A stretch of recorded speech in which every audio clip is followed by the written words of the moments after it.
29 तारखेला खासदार माननीय भावनाताई गवळी यांच्यावर जे इन्कम टॅक्सची नोटीस आली त्या अनुषंगाने चौकशी सुरू झाली आणि चौकशीमध्ये काल त्या महिला उत्कर्ष प्रतिष्ठानचे सगळे खाते गोठविण्यात आले आणि गोठविण्यात आल्यानंतर हा जो टायमिंग सेट केलेला आहे BJPनी आणि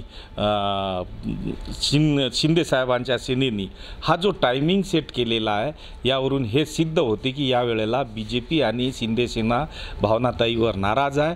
कदाचित त्यांना तिकीट मिळणार नाही आणि माझा दावा तर हा 6 महिन्यापासून आहे आणि या दाव्यामध्ये मला जर माननीय उद्धव बाळासाहेब ठाकरे यांनी विश्वास दाखवून तिकीट दिली आणि मी उमेदवार म्हणून निश्चित झालो तर जनतेच्या विश्वासावर मी निश्चित या वेळेला विजयी होणार आहे।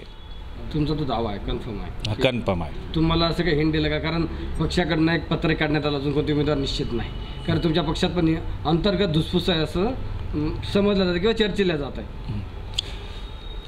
महाविकास आघाडी म्हणजे शिवसेना, उद्धव बाळासाहेब ठाकरे, काँग्रेस आणि राष्ट्रवादी यांचा जागा वाटपाचा फॉर्म्युला ठरायचा आहे, परंतु 48 पैकी जे मागे 18 जागा निवडून आल्या प्लस मागच्या वेळेला 23 जागा होत्या, माननीय संजय राऊत साहेबांनी सांगितलं की जिंकेल त्याची जागा आणि आमच्या 18 जागा मागच्या वेळेलाच निवडून आलेल्या आहे आणि म्हणून या 18+5 आम्हाला मिळणार आहे आणि त्यामधून यवतमाळ ही निश्चित आहे आणि यवतमाळमध्ये मिळाल्यानंतर मेरिट बेसचा कॅन्डिडेट मीच आहे। संत शिवालाल महाराजांचा वंशज असल्यामुळं ही सीट मलाच मिळणार आहे।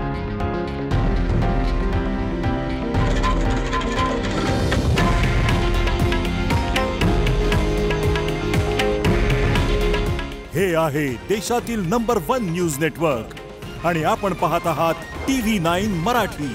काळजी तुमची, हित महाराष्ट्राचं।